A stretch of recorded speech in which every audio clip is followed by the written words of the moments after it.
മലയാള സാഹിത്യരംഗത്ത് കഥയ്ക്കും നോവലിനും കവിതയ്ക്കുമുള്ള പ്രമാണിത്വം ഒരു കാലത്ത് ഗാനരചനയ്ക്കില്ലായിരുന്നു.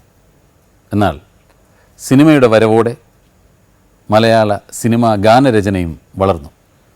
നിരവധി സാഹിത്യകാരന്മാരും കവികളും ആ ശാഖയ്ക്ക് നിരവധി സംഭാവനകൾ നൽകി. മലയാള ഗാനശാഖയ്ക്ക് കീഴിൽ ഇന്ന് കുറേ കലാകാരന്മാർ ഒത്തുചേരുകയാണ്. അവരുടെ സംഗമമാണ് ഇന്നത്തെ സമാഗമം. പ്രശസ്ത കവയത്രിയും വിശ്വസാഹിത്യകാരനായ ശ്രീ ഒ വി വിജയൻ്റെ സഹോദരിയുമായ ശ്രീമതി ഒ വി ഉഷയാണ് നമ്മുടെ ഇന്നത്തെ ആദ്യത്തെ അതിഥി.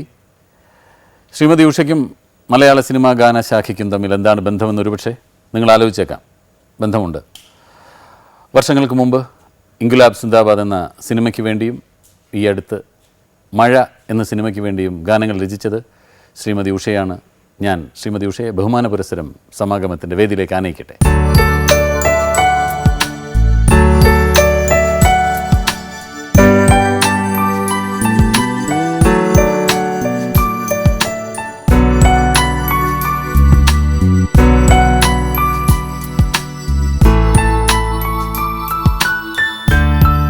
ഇൻകുലാബ് സിന്ദാബാദ് എന്ന് പറഞ്ഞ സിനിമയ്ക്ക് വേണ്ടി പാട്ട് എഴുതിയ ഒരു സാഹചര്യത്തെക്കുറിച്ച് തന്നെ തുടങ്ങാം. അത്ര മുമ്പ്, വളരെ കൊല്ലം മുമ്പല്ലേ ആ സിനിമയ്ക്ക് വേണ്ടി എഴുതുന്നത്? അന്ന് എനിക്ക് തോന്നുന്നു ചിലപ്പം പഠിക്കുകയായിരിക്കും അല്ലേ? അതെ, പഠിക്കുകയായിരുന്നു. MA പഠിക്കുകയായിരുന്നു. ആ സമയത്ത് തന്നെ കവിതകൾ എഴുതി തുടങ്ങിയ? കവിത വളരെ കുട്ടിക്കാലത്ത് എഴുതുമായിരുന്നു. 9ാം ക്ലാസ് പഠിക്കുമ്പോഴാണ് ബാലഭക്തിയിൽ ആദ്യം അച്ചടിച്ചു വരുന്നത്. എനിക്ക് ചലച്ചിത്ര ഗാനരംഗത്ത് വരണം എന്നായിരുന്നു ആഗ്രഹം. ആദ്യം ഭയങ്കര ആഗ്രഹം ഉണ്ടായിരുന്നു. പക്ഷെ നടന്നില്ല. ഇതിപ്പോൾ വഴിതെറ്റി വന്നതാണ് ഇപ്പോൾ. അപ്പം ഞങ്ങളുടെ ഒരു ബന്ധുവാണ് KS സേതുമാധവൻ, സംവിധായകൻ. അപ്പം ഞാൻ എൻ്റെ ആ കുട്ടിക്കാലത്തിൻ്റെ ആ ഒരു എന്താ പറയുക, ഒരു ആവേശത്തള്ളിച്ചയിൽ അച്ഛനോടും അമ്മയോടൊക്കെ പറഞ്ഞ് സേതുവേട്ടനോട് പറയണം എന്ന് പറഞ്ഞു. എനിക്ക് പാട്ട് എഴുതാൻ ഒരു ചാൻസ് തരാൻ പറയണം എന്ന് പറഞ്ഞു. ഭയങ്കരമായിട്ട് ബുദ്ധിമുട്ടിച്ചതുകൊണ്ട് അച്ഛൻ സേതുവേട്ടൻ എഴുതി. സേതുവേട്ടൻ എനിക്കൊരു കത്തെഴുതി. ഇൻകുലാബ് സിന്ദാബാദ് എന്ന് പറഞ്ഞൊരു സിനിമയ്ക്ക് വേണ്ടിയിട്ടായിരുന്നു അത് ആരുടെ മനസ്സിലെ ഗാനമായി, ഞാൻ ആരുടെ ഹൃദയത്തിന് ധ്യാനമായി എന്നാണ് P. ലീല പാടിയതാണ്. അങ്ങനെയാണ് ആദ്യത്തെ പാട്ട്. പിന്നെ വളരെ കാലം കഴിഞ്ഞിട്ടാണ് പിന്നെ ഒരു മഴയ്ക്ക് വേണ്ടി എഴുതിയതല്ല, അത് എൻ്റെ ഒരു കവിതയാണത്. മഴയ്ക്ക് ഉപയോഗിക്കുകയാണ്. അതിനാണ് ഒരുപാട് പുരസ്കാരങ്ങളൊക്കെ കിട്ടിയത്. ഈ നേരത്തെ തന്നെ ഇങ്ങനെ സിനിമയ്ക്ക് വേണ്ടി പാട്ട് എഴുതണമെന്നും സിനിമാ പാട്ടുകളോട് ഒരുപാട് ഇഷ്ടമായിരുന്നു എന്ന് പറഞ്ഞല്ലോ. അപ്പോൾ അന്ന് ആരുടെ സിനിമാ ഗാനങ്ങളോടാണ് കൂടുതൽ, ആരുടെ ഗാനരചനയോടാണ് ഏറ്റവും കൂടുതൽ ഒരു ഇഷ്ടമൊക്കെ തോന്നിയിട്ടുള്ളത്? എനിക്ക് എല്ലാവരുടെയും കുറേ പാട്ടുകൾ ഇഷ്ടമായിരുന്നു. പക്ഷേ B. ഭാസ്കരൻ്റെ എനിക്ക് ഒന്നുകൂടി മുന്നിൽ നിൽക്കുന്നുണ്ടോ എനിക്കൊരു സംശയമുണ്ട്. ഒരുപാട് ലാളിത്യമാർന്ന വരികളാണ്. കേരളീയത, ഒരു തനി കേരളം ഇപ്പം കിട്ടാത്ത, നമുക്കിപ്പോൾ പോയി അത്.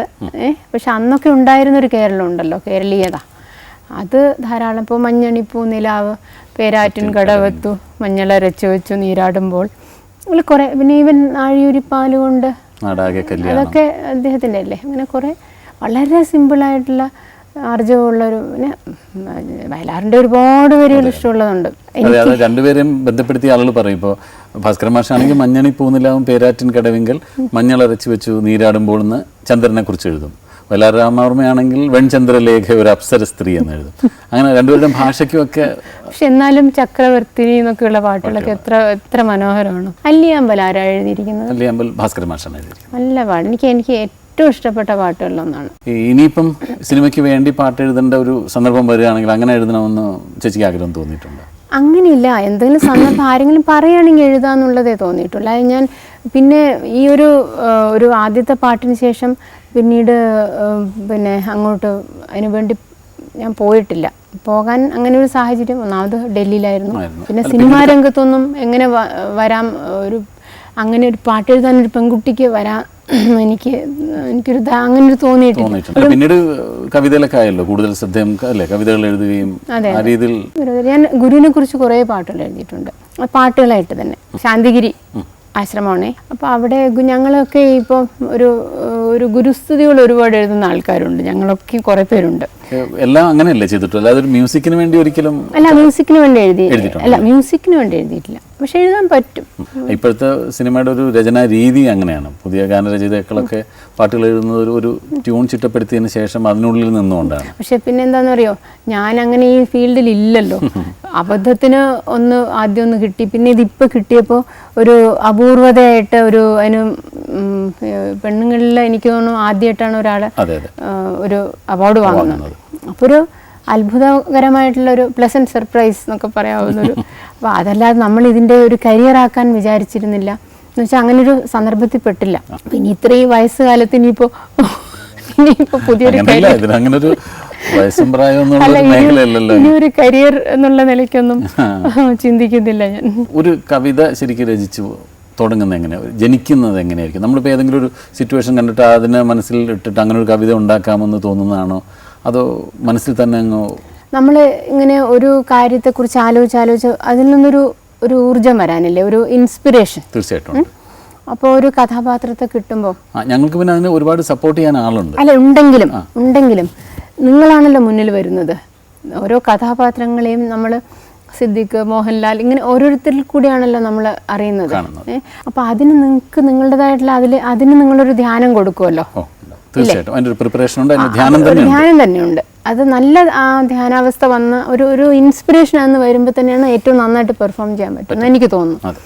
ആ രീതിയിൽ ഒരു ഉള്ളിൽ നിന്നൊരു ധ്യാനം, അത് പലപ്പോഴും ജീവിതത്തെക്കുറിച്ചുള്ള ഒരു ഉൾക്കാഴ്ചയും അപ്പം നമ്മുടെ കാവ്യ സംസ്കാരത്തിൻ്റെ ഒരു അവബോധവും ഒക്കെ കൂടി ചേർന്നിട്ടൊരു ഇൻസ്പിറേഷണൽ ഒരു അവസ്ഥയിൽ വന്നൊരു തുടക്കം കിട്ടിയാൽ പിന്നെ ബാക്കിയൊക്കെ നമ്മൾ കുറച്ച് ഉണ്ടാക്കും.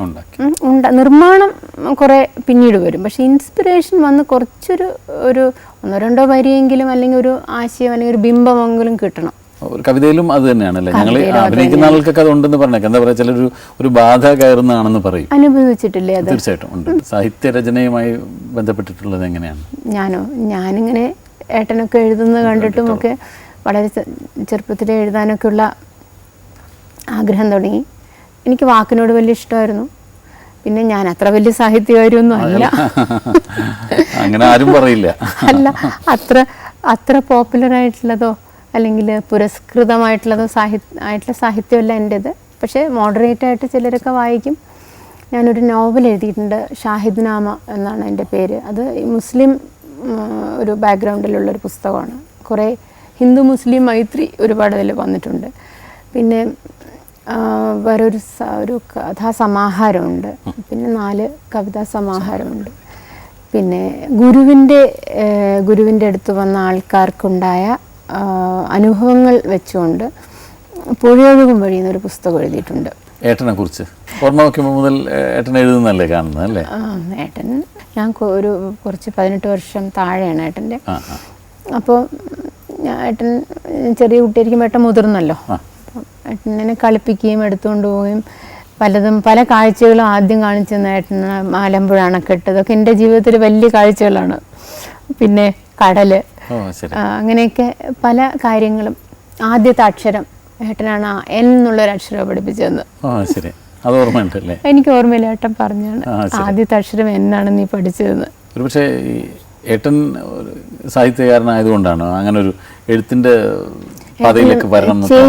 ചേച്ചിക്കും സാഹിത്യത്തിൽ വലിയ താല്പര്യം, അമ്മയ്ക്ക് താല്പര്യമായിരുന്നു. മൊത്തത്തിലൊരു വായനയുടെ ഒരു ശീലം ഉണ്ടായിരുന്നു. ഞാൻ എഴുതുന്നൊന്നും വിചാരിച്ചില്ല, പക്ഷെ ഇങ്ങനെ ഒന്ന് എഴുതി നോക്കിയപ്പോൾ വരുന്നു. അപ്പോൾ പിന്നെ എഴുതി.